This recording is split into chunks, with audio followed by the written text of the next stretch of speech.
What if I told you that somewhere in England, buried beneath tons of stone and centuries of silence, 30 men are still breathing, not figuratively, not as a metaphor, but literally breathing, trapped between life and death, fused into the alabaster of a cursed abbey.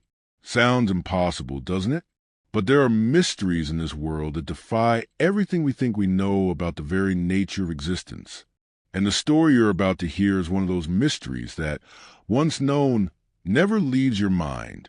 But before we get to the 30 men trapped in stone, I need to tell you about the 31st, the one nobody expected, the one whose story would reveal that the horror of Whitcroft never really ended. It was the year 1847, in the Yorkshire countryside, United Kingdom. Winter had arrived too early that year, as if nature itself sensed the horror that was coming. The fog didn't just cover the valleys. It swallowed them whole, erasing the visible world, as if trying to hide something that shouldn't be seen. The wind moaned to the ruins of abandoned textile mills, a lament that echoed the despair of an era marked by industrial collapse. The men who still had work did it under the constant weight of hunger, misery, and uncertainty. And it was in this landscape of desperation that 30 laborers agreed to work on what would be called the Alabaster Project, a massive neo-Gothic abbey that an eccentric duke was having built on top of an isolated hill. But what none of them knew, what none of them could have known, was that the choice of that specific location hadn't been random. Duke Reginald had spent years studying ancient maps, forbidden church documents, records of Roman excavations that spoke of something buried in that soil long before any Christianity reached the island, something that the Druids had sealed with blood and stone, something that was meant to remain forgotten. 30 men, fathers, common workers, experienced masons who knew every secret of stone and mortar, men with names, stories, dreams. William Ashford, the oldest of them, had 6 children and a wife pregnant with their 7th. Thomas Green dreamed of opening his own carpentry shop. James Hartley had just gotten married 3 weeks earlier. They were real men with real lives, and each one left behind someone who would never stop searching for answers. And then, from one moment to the next, they all vanished, simply evaporated, as if they'd never existed. The newspapers of the time called it the Whitcroft Hill Mystery. The Duke, with that aristocratic smile that hides more than it reveals, claimed desertion. The men had fled, he said, abandoned the work in search of better opportunities. But the wives knew it was a lie. The children felt it was a lie. The entire village plunged into a heavy, suffocating silence, because asking questions when a duke is involved is dangerous, especially when bodies start turning up in the river days later, bodies of men who asked too many questions. And the records, after 1847, simply said nothing more about the 30 Masons, as if a page had been ripped from history, and with it, the memory of 30 souls. But truth has a peculiar way of emerging from the shadows, no matter how much time passes. 65 years later, in 1912, when the world had already forgotten the 30 men of Whitcroft, when their widows had died taking their tears to the grave during the demolition of an old carriage house on the Duke's estate, something was found. The workers, removing the stone floor, came upon large iron barrels completely corroded by time, sealed with lead and marked with the Duke of Whitcroft's crest, a crowned serpent coiled around a cross, a symbol that carried within itself something sinister, unnatural. And when the barrels were opened, the smell that escaped was both sweet and putrid, an impossible combination that turned stomachs and made minds recoil. Have you ever smelled something you can't forget, something that haunts you even years later? Imagine an odor carrying decades of decomposition, but also something more, something chemical, something alchemical, a fragrance that doesn't belong to this world. One of the workers vomited immediately. Another fled and never returned to the site. And the third, a man named Peter Graves, stood staring into the barrel with an expression his colleagues would later describe as hypnotized, as if something inside that container was calling to him, inviting him, seducing him toward a fate he couldn't comprehend but that attracted him irresistibly. Inspector Edmund Hale was called from London to investigate the case. A middle-aged man, disciplined, methodical, accustomed to the brutal crimes of the East End, but absolutely unprepared to deal with aristocratic ghosts and mysteries that defied logic. Hale had seen men stabbed in alleys, women strangled in rented rooms, children abandoned in frozen rivers.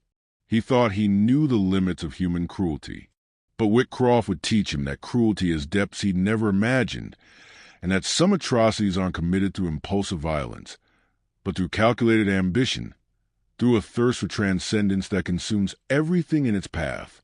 The Duke's manor hall received him with dust-covered tapestries that seemed to watch him, and a cold that came not just from ancient stones, but from something much deeper, something that inhabited that place. The new Duke, heir to the old patron of the project, awaited him with a rigid, artificial smile, the kind of smile that doesn't reach the eyes. He was younger than Hale expected, maybe early 30s, with features too delicate for a man and eyes that blinked too infrequently to seem human. "It's a mistake, Inspector," he said in a controlled voice, each word heavy and measured. "Animal remains. Perhaps. What do you expect to find beneath an 1840s carriage house?" But Hale didn't answer immediately, because in the carriage that had brought him there, he could still smell the odor that had risen from the barrels, a smell of enclosed flesh, of time distilled into rot. And that smell whispered a terrible truth he didn't yet want to accept. More than that, he'd noticed something strange in the way the young Duke received him. A barely disguised anxiety, a need to control the narrative before Hale could even form his own conclusions. What would a nobleman have to hide that would leave him so visibly nervous? If you believe stories like this should be told, consider liking, commenting, and subscribing. The courtyard was covered in mud when Hale arrived at the excavation site. The drizzle falling transformed everything into a uniform gray, as if the world itself was trying to erase the evidence of what had been discovered. The archaeologist assisting with the work, a woman with a somber, determined gaze named Dr. Beatrice Lowe, waited with gloves stained with something that wasn't just dirt. She had that rare quality of people who see beyond the obvious, who can read in stones and bones the stories the living try to bury. Hale immediately sensed she would be a valuable ally, but also had a premonition that this alliance could cost them both dearly. "Inspector," she said in a low voice, almost a whisper, as if afraid that the very walls of property could hear, "these aren't animals. They're human bones. 30 bodies, maybe more, all compacted, rolled in work clothes like they were merchandise, not people." And then she held out something that made Hale's blood run cold. A metal band corroded by time, but still recognizable as belonging to the Masons' Guild. "Nail marks on the temples," Beatrice continued, her voice now trembling slightly for the first time. "The skulls were punctured before being sealed in the barrels. Punctured while they were still alive, Inspector. We found signs of struggle on some of the bodies, broken nails, fractured bones from desperate attempts to escape." Hale felt his stomach turn, the reality around him seeming to distort. "Who would do this?" he asked, knowing he might not really want to know the answer. Beatrice looked toward the gray horizon, toward the profile of the unfinished abbey rising on a hill like a silent sentinel. "Someone who didn't want them to talk," she replied. "But talk about what? What terrible secret had these men discovered that cost them their lives and their very faces?" And then she added something that would make Hale lose sleep for the next several weeks. "There's one more thing, Inspector. Among the bodies, we found fragments of parchment, texts in archaic Latin, recipes, instructions for something the manuscripts called translatio anime, transference of the soul. The Duke was trying to do something with them, something beyond simply silencing them." In the following days, the inspector dove deep into the dusty archives of the estate. Each document was a piece of a macabre puzzle, He found notes from 1847, complaints about delayed payments, disturbing accounts of men taken to hospital and never seen again, as if they'd been swallowed by the earth itself. But he also found something more, something nobody had mentioned.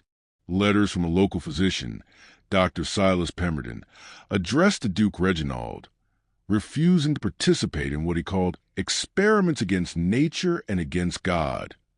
The doctor wrote with increasingly desperate handwriting, begging the Duke to stop, to abandon his quest before it was too late. And then, in March 1847, the letters ceased abruptly. Hale searched for records of Dr. Pemberton and discovered he had died in a mysterious fire at his clinic just 2 weeks after the last letter. His body had been found charred beyond recognition, but witnesses reported that, strangely, the structure of the clinic had remained almost intact, as if the fire had consumed only flesh, sparing stone. And in the work foreman's diary, a phrase hastily crossed out with trembling, desperate handwriting. They dug too deep, found the crypt. The Duke ordered everything sealed, said what was there shouldn't see the light. But what Hale didn't yet know was that the foreman, a man named Richard Blackwood, had left another record, a record hidden in his own home, a record his granddaughter would discover only in 1915, and that would change everything.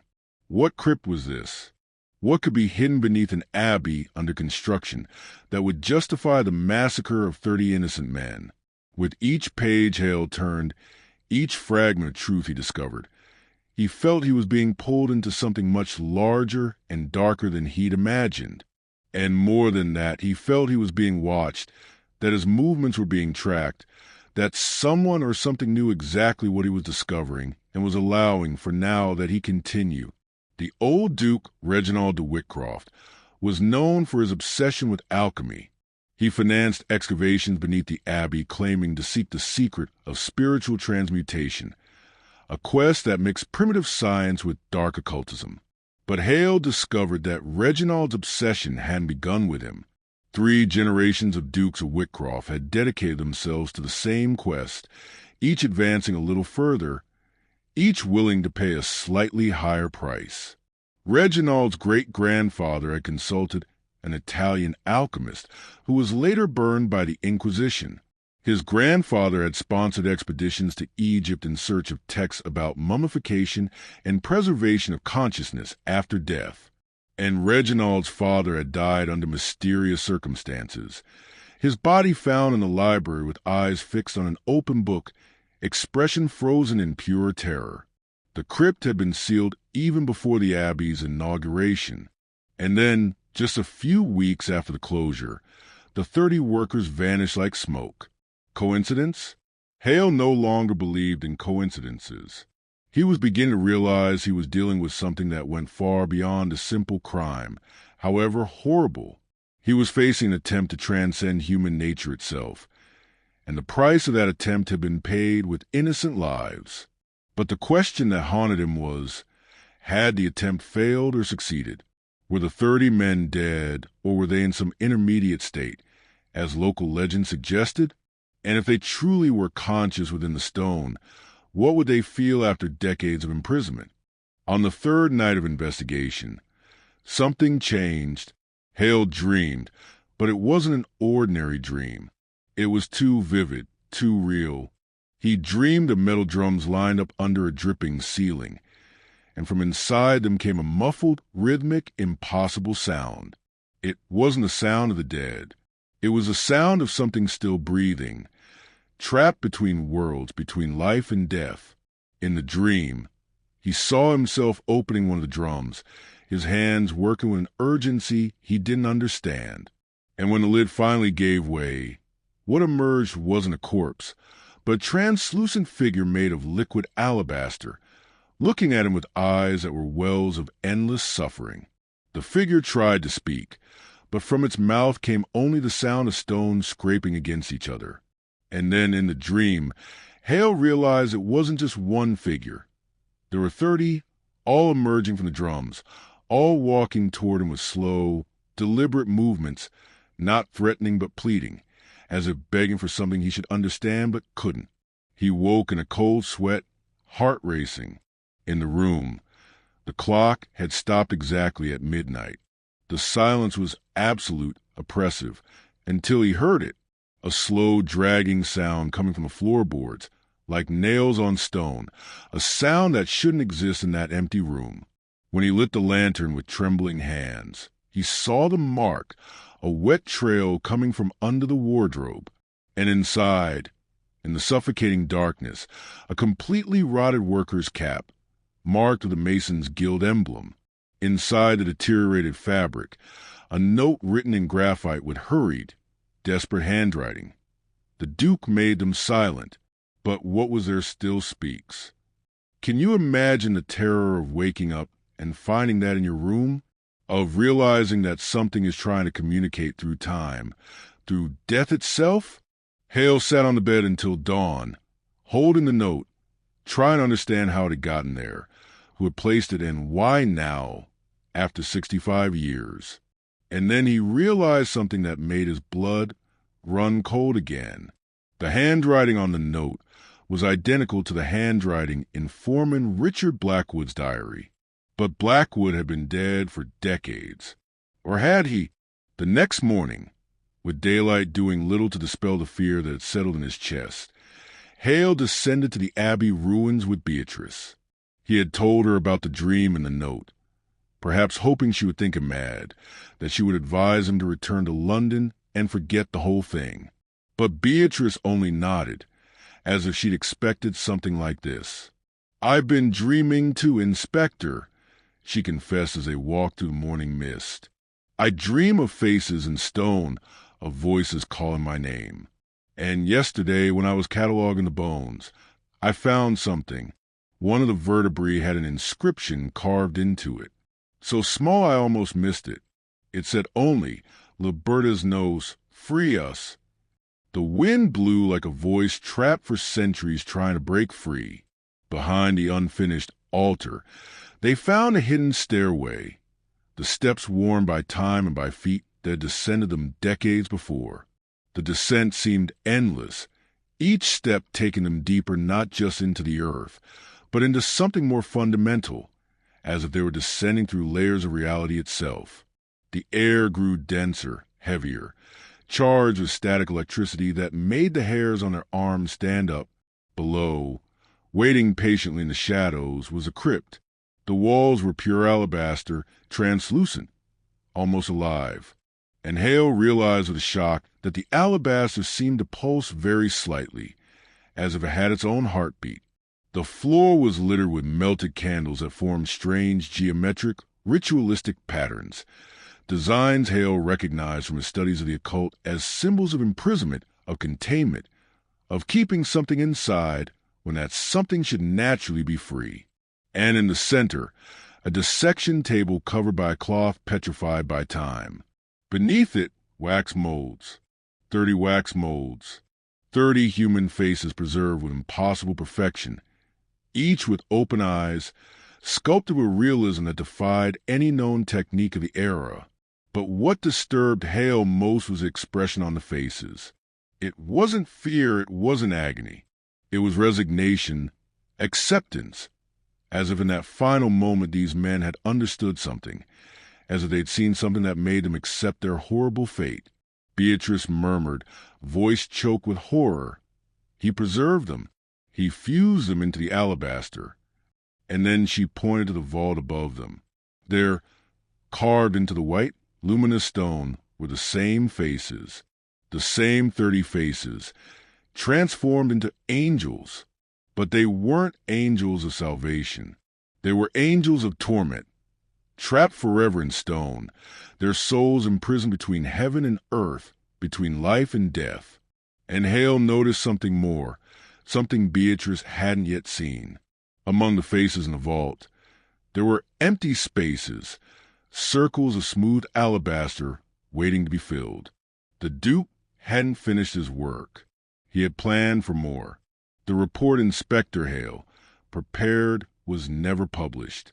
In it, with increasingly desperate handwriting, he detailed his terrible conclusion.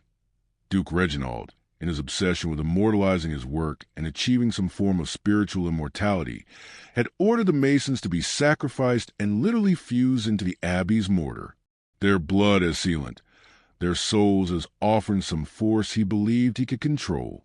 But Hale included something more in his report, something that ensured it would never be taken seriously. He wrote that the men weren't dead, that somehow impossibly the ritual had partially worked, that their consciousnesses were trapped in stone, waiting. He wrote about the dreams, about the note, about the pulsation he'd felt in the alabaster. And he wrote his most disturbing theory of all, that Duke Reginald was still there too, his own soul fused into the Abbey structure, conducting the ritual from within the stone, patiently waiting for someone to finish what he'd begun. But the inquiry was archived by the Crown itself. The case was declared inconclusive, buried under layers of bureaucracy and aristocratic silence. The truth was too disturbing, too impossible to be accepted by polite society at the time. Hale was discreetly removed from the case and transferred to an administrative position in a distant village, where he spent his final years writing obsessively about Whitcroft, filling diaries with theories and calculations, trying to understand exactly what the Duke had discovered in that crypt. But the story doesn't end there. How could it? In 1913, just a few months after the official closure of the case, Dr. Beatrice Lowe disappeared. Her house was found completely intact, everything in perfect order, except for one thing. In the studio where she worked on her research, on the main wall, there was something new, a mold of fresh alabaster, still damp to the touch, with the face of a woman with wide-open eyes, expression frozen between terror and acceptance. It was Beatrice's face. She had become the 31st. But what the authorities didn't disclose, what was carefully hidden from the newspapers, was that beside the mold was a diary, Beatrice's final diary, written in the hours before her disappearance. In it, she described how she had returned to the crypt alone, how she had felt an irresistible compulsion, how the voices in the stone had become impossible to ignore. She wrote that the 30 didn't want to be freed. They wanted company. They had seen something in the stone, something beyond human comprehension, and now they needed to share that knowledge. And Beatrice, in her final entry, had written, "I understand now." The Duke wasn't trying to achieve immortality. He was trying to build a bridge. And we are the pillars. Today, more than a century after these horrible events, the old Whitcroft Abbey still stands, abandoned and forgotten by most. But those who live nearby avoid the place, especially on winter nights. They say the Abbey walls still give off a faint warmth, as if something alive pulses within the stone. They say the alabaster glows softly under moonlight, as if breathing. And there are those who swear that if you have enough courage to press your ear against a cold stone, you can hear something. 31 slow, rhythmic, patient breaths. Waiting. Always waiting for someone to come back and excavate, for someone to free them from eternal prison between worlds. Or are they waiting to drag someone else into the stone, to increase their eternal chorus of imprisoned souls? What would you do if you stood before those walls? Would you press your ear to listen, or would you run without looking back, knowing that some secrets are too heavy to carry? When I think about this story, I wonder how many other places in the world guard similar secrets. How many ancient stones hide truths that defy everything we think we know about life, death, and what might exist between these two states? And I also wonder if those 30 men and Beatrice still have consciousness within the alabaster, if they still think, feel, suffer, or they reach some state beyond human comprehension. Perhaps Duke Reginald really did discover something, a terrible secret about the nature of existence. Perhaps he found a form of eternity, but an eternity of torment, not of glory. And the question that haunts me, and that might haunt you now too, is, would it be worth it? Would it be worth existing forever if that forever was inside a stone prison, conscious but powerless, alive but dead, human but transformed into something more and less than human at the same time? The abbey remains there, waiting. The stones continue pulsing. And who knows, on some future night, someone will have the courage or the recklessness to excavate again, to seek the complete truth about what Duke Reginald discovered in that crypt. And when that happens, when tools touch the stone and the alabaster molds are finally exposed to daylight again, what will be freed? Souls imprisoned for more than a century seeking rest? Or something darker, something the Duke invoked that still inhabits those walls, patiently awaiting its next opportunity to grow, to expand, to transform more lives into eternal stone? The mystery of the 30 alabaster masons remains without definitive answer, floating between history and legend, between fact and impossibility. And perhaps that's the best. Perhaps some mysteries shouldn't be completely unraveled. Some secrets shouldn't see the light. Some doors shouldn't be opened.